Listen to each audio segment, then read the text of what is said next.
ঠাকুর বলছেন, লক্ষ্য কাজে ব্যস্ত থেকেও স্বামীর সোহাগ ভরে কোন ফাঁকেতে সময় করে স্বামীর তোয়াজ করে। আলোচনার সৎকথাটি উদ্দীপনের অতি, এমন মেয়ে লবে নিশ্চয় শ্রেষ্ঠ সুসন্ততি। এই সুসন্তান লাভের রূপটা ঠাকুর শ্রী ঠাকুর অনুকূলচন্দ্র বলছেন। লক্ষ্য কাজেও ব্যস্ত থেকেও হাজার হাজার কাজ থাকবে, অর্থাৎ স্বামী স্ত্রীর যে প্রেম ভালোবাসা প্রকাশ কিন্তু যতটা যেখানে গভীর, স্বামী স্ত্রীর ভিতরে মিল যেখানে যতটা বেশি, সেখানে কিন্তু সুসন্তান আসে। এবং হাজার কাজ থাকুক, স্বামীর গত প্রাণ যে মায়েরা, সেই মায়ের থেকে কিন্তু সুসন্তান আসে। শ্রী ঠাকুর অনুকূলচন্দ্র দর্শন বিজ্ঞান যেখানে পাচ্ছে না যে একই পিতা মাতার 5টা সন্তান কেন 5 রকম হয়। জিন বিজ্ঞানী, ইউজেনিক বিজ্ঞানী সেন্টফিল্ড তিনি কিন্তু বলতে পারেননি যে পিতামাতার সন্তান কেন 5 রকম হয়। বর্তমান যুগপুরুষোত্তম প্রিয় পরম শ্রী ঠাকুর অনুকূলচন্দ্র তিনি কিন্তু এর সমাধান দিয়েছেন যে পিতামাতার জনন মুহূর্তে মা বাবার যে মনোভূমি, সেই মনোভূমিটাই কিন্তু সন্তানের চরিত্র গঠনের তারতম্যের মূল কারণ। অর্থাৎ যখন পিতামাতার ভিতরে মিলনের মাধ্যমে একটা সুসন্তান পৃথিবীতে আনার জন্য প্রয়াসশীল হয়, তখন ওই সময়ে জীব আত্মাগুলো আসেই পিতার শুক্রাণু এবং মাতার ডিম্বাণুর ভিতরে একটা কম্বিনেশন তৈরি হয়। 6 কোটি শুক্রাণু এবং একটা ডিম্বাণু, এই 6 কোটি শুক্রাণু সাথে ডিম্বাণুর একটা প্রতিযোগিতা হয়। ওই একটা ডিম্বাণুর যে ভাব, যে বৈশিষ্ট্য, ঠিক ওই 6 কোটি শুক্রাণুর মধ্যে থেকে তুমুল প্রতিযোগিতা হয়। এই ডিম্বাণুটা সংগতির সাথে যে শুক্রাণুটা সংগতিপূর্ণ হয়, সেটা কিন্তু মিলে একটা জাইগোট গঠিত হয়। এবং এই যে 30 লক্ষ কোটি রকমের কম্বিনেশন হয়, ওই সময়ে মায়ের মনোভূমিতে যে স্তরের থাকে, পিতার মনোভূমিতে যে স্তরের থাকে, যে চিন্তা চেতনার থাকে, এই দুইজনের চিন্তা চেতনার সাথে যে জীবাত্মার চিন্তা চেতনা মিলে যায়, ঠিক সেই জীবাত্মাটাই কিন্তু প্রবেশ করে। অর্থাৎ একটা সন্তানের চরিত্র চলা বলা কেমন হবে, তার দরজা কিন্তু মায়ের হাতে থাকে খিলান।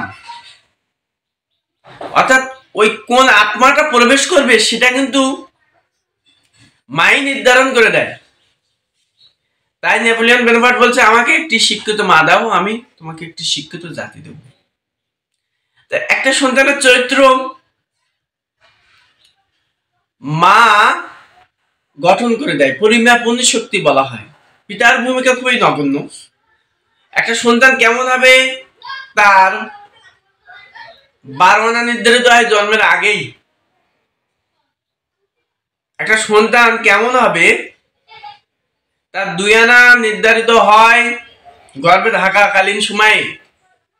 একটা সন্তান কেমন হবে তা আর 2 আনা গঠিত হয় ভূমিষ্ঠ হবার পরে।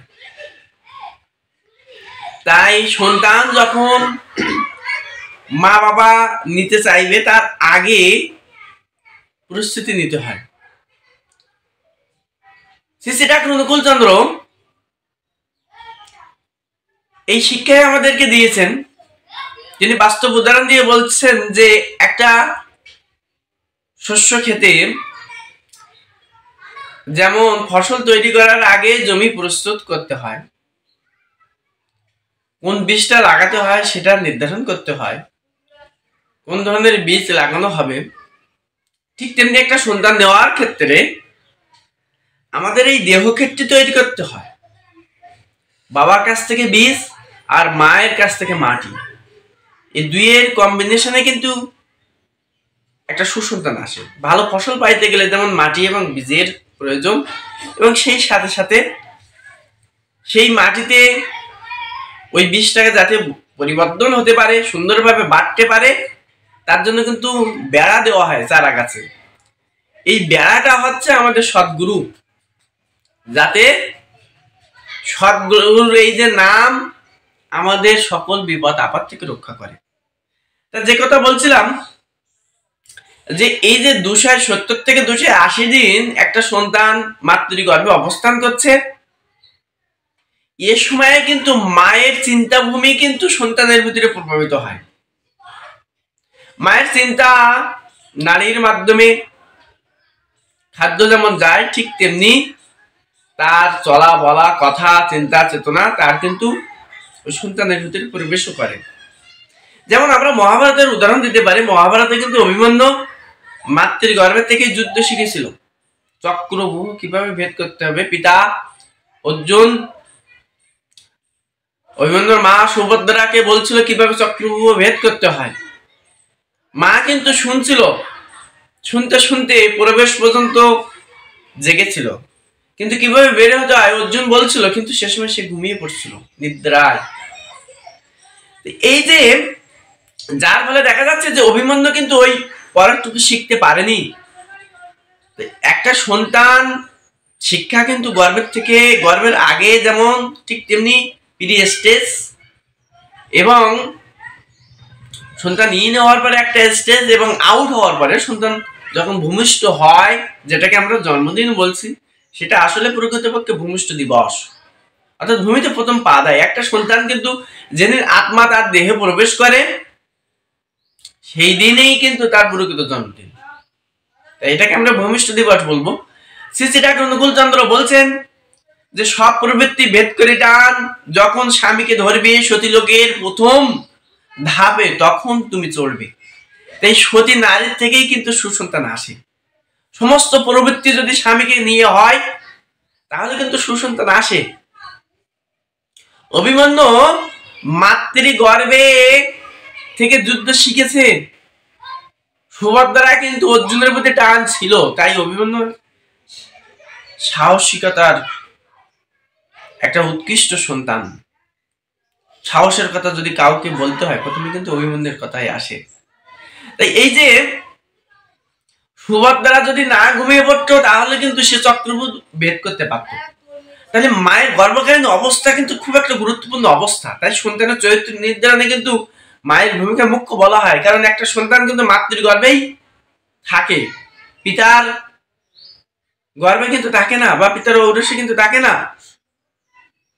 তাই সন্তানের যেমন আগে মায়েরা কিন্তু বৌমাকে বলতো, বৌমা ভিখারিকে ভিক্ষা দিও না।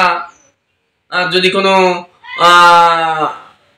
অন্ধ ভিখারি বা কোনো পূজা বা কোনো পঙ্গু ভিখারিকে দেখতো, মায়েরা তাদেরকে ভিক্ষা দিতে দিত না, কারণ মায়ের চিন্তাভূমিতে ওই অন্ধত্ব ভাব চলে আসতো। মায়ের চিন্তাভূমিতে ওই পঙ্গু ভাবটা যাতে না আসে, সন্তানটা যাতে সুস্থ থাকে, এগুলো মানা হতো। এগুলো সায়েন্স, বিজ্ঞান আর কিছু নাই। যা আমাদেরকে, বিজ্ঞান হচ্ছে বিশেষ জ্ঞান, যে জ্ঞান আমার জীবনে প্রয়োগ করে আমি সুন্দর থাকতে পারি, বাঁচতে পারি, বাড়তে পারি। ধর্মস্য সুকুস্য মূলং ধর্ম, ঋষি চাণক্য বলছে সুকুস্য মূলং ধর্ম, ধর্মস্য মূলম অর্থ, অর্থস্য মূলম রাজ্য বিজয়, রাজ্য বিজয়স্য মূলম ইন্দ্রজয়, ইন্দ্রজয়স্য মূলম বিদ্যস্বা, বিদ্যস্বা বিজ্ঞানম। তাহলে এই বিশেষ জ্ঞান, যে জ্ঞান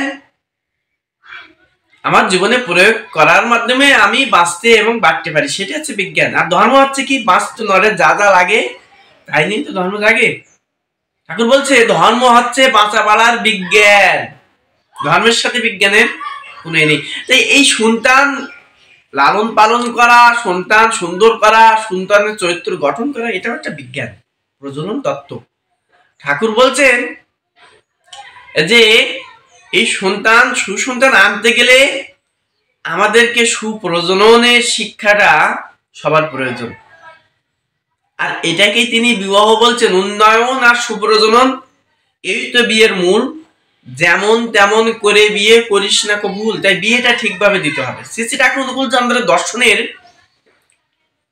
আমি মনে করি যে সবচেয়ে তাৎপর্যপূর্ণ যে বিষয় সেটা হচ্ছে সুবিবাহ। তিনি সুবিবাহের উপর জোর দিয়েছেন।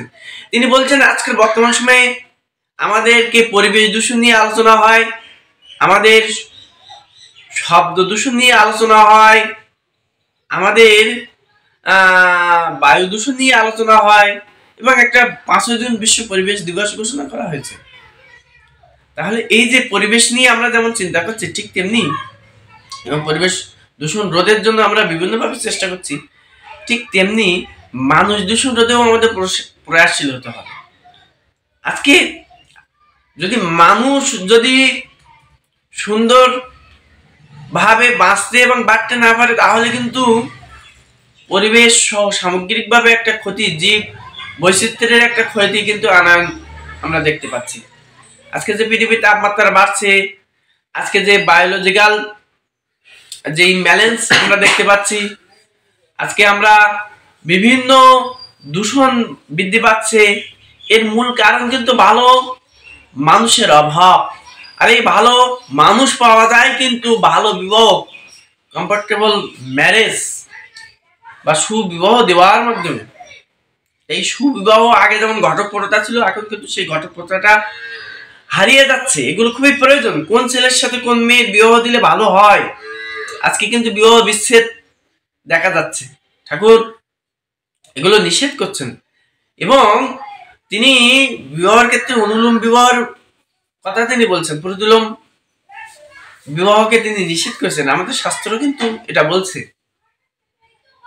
গীতার ভিতরে বলছে, ইয়া শাস্ত্রের বিধি উৎসর্য বাপ্তাতে কাম করত নোষা সিদ্ধিম নো আবাপনতে নো সুকাম পরম গতিম তস্মাৎ শাস্ত্রম প্রমাণতে কার্য আকার্য বিধায়তে জ্ঞাতা শাস্ত্র বিধুক্তম কর্ম কর্তব্য অরসি। তাই কর্তব্য ও অকর্তব্য নির্ধারণে আমাদের শাস্ত্রেই হোক প্রমাণ।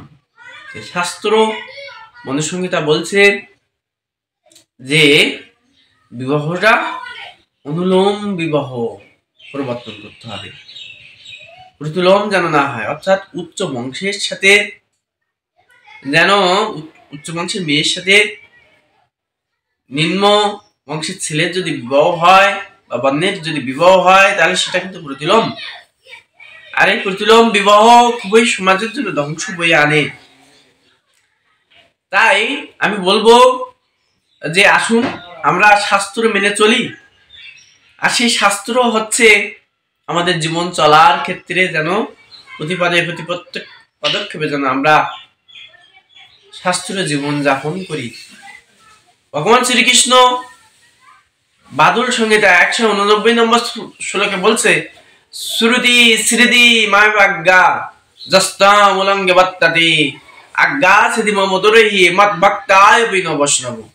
শ্রুতি স্মৃতি আমার আজ্ঞা বলে জানবে, যারা শ্রুতি এবং স্মৃতি মানবে না তারা আজ্ঞা ছেদ করে, তারা বৈষ্ণব নয়। যিনি বিষ্ণুকে জেনেছেন তিনিই বৈষ্ণব। তাহলে আমরা ভগবানকে জানবো, প্রকৃত বৈষ্ণব হয়ে উঠবো, এবং প্রকৃত বৈষ্ণব হয়ে উঠতে গেলে শ্রুতি স্মৃতি এগুলো আমাদের মানতে হয়। আর স্বামী আমার সবচেয়ে আপনজন। শ্রী শ্রী ঠাকুর অনুকূলচন্দ্র বলছেন, স্বামী যে তোর আপনজন প্রিয় পরম চলার সাথী, তাকে তুষ্ট করে চলিস, থাকবে সুখে দিবস রাতি। সুখে থাকার মূল কারণ শ্রী শ্রী ঠাকুর অনুকূলচন্দ্র বলছেন।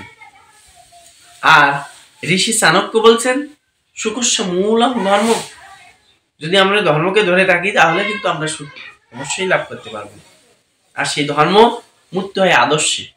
আদর্শ দীক্ষা আনে অনুরাগ, অনুরাগ আনে বৃত্তি নিয়ন্ত্রণ। তাহলে এই যে আমাদের বৃত্তিগুলো নিয়ন্ত্রিত হয় আদর্শের প্রতি অনুরাগের মাধ্যমে দিয়ে, একজন আদর্শকে গ্রহণ করা খুবই প্রয়োজন। আর সেই আদর্শ হোক যুগ পুরুষোত্তম, সেই আদর্শ হোক সদ্গুরু প্রিয় পরম শ্রী শ্রী ঠাকুর অনুকূলচন্দ্র। বন্দে পুরুষোত্তমম।